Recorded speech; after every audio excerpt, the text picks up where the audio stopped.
یو هیواد چې افغانستان نومیږي د نړۍ د سلګونو هیوادونو تر استعمار لاندې په اسارت کې و.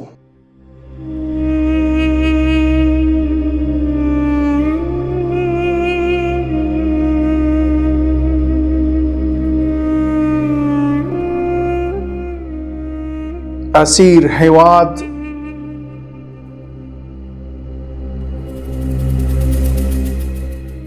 اسیر حکومت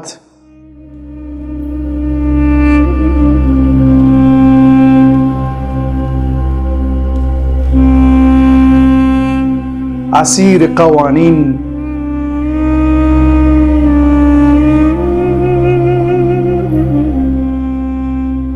اسیر عدالت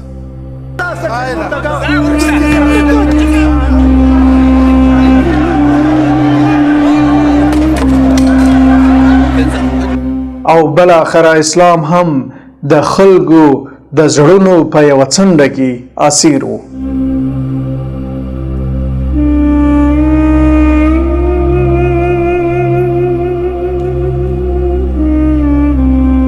زما د وطن لارې د موټرو په تېرېدو سره د وروسته پاتې له امله دوړې خپرولې. زما د ښار د خلکو غږونه له غم او خفګان څخه ډک وو.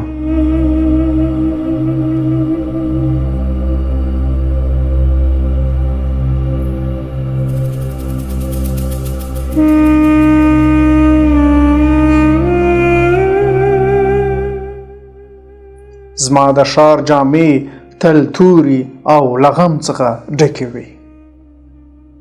عزت او ازادي د دې خاورې د خلکو په یوه ستر ارمان بدل شوی.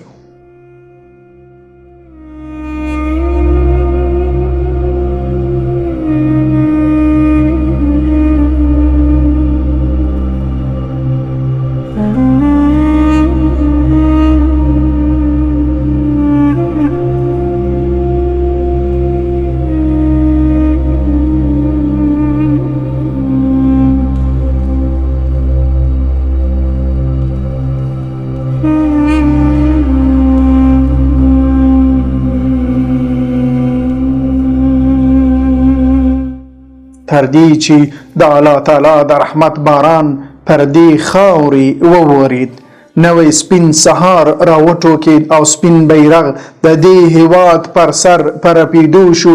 هغه بیرغ چې نړۍ ته یې یوه کلمه نندارې ته وړاندې کوله: لا اله الا الله محمد رسول الله.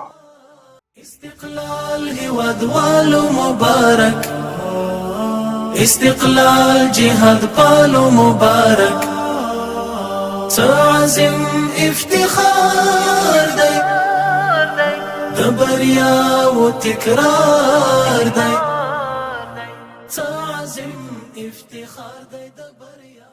د دې خاورې د خلکو پر شونډو د امید مسکا راوټوکېده. د لومړي ځل لپاره د دې هیواد خلکو د مطلوب امنیت احساس وکړ. استقلال جهاد پالو مبارک، څه عظیم افتخار دی. او نن زموږ له ویاړه ډک افغانستان د ازادۍ خوند وڅکه.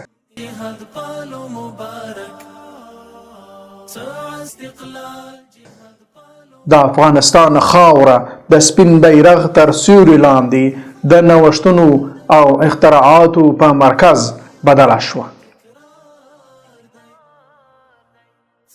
ښارونو ته بیرته تازګي او خوښي راوګرځېده.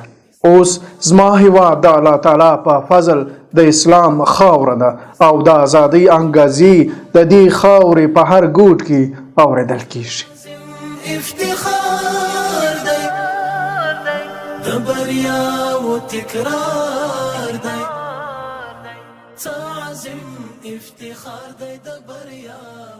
خپلواکي مو مبارک. استقلال جهاد پالو مبارک، تعزم افتخار دی دبریا و تکرار دی استقلال هواد والو مبارک استقلال جهاد پالو مبارک تعزم افتخار استقلال هواد والو مبارک استقلال جهاد پالو مبارک تعزم افتخار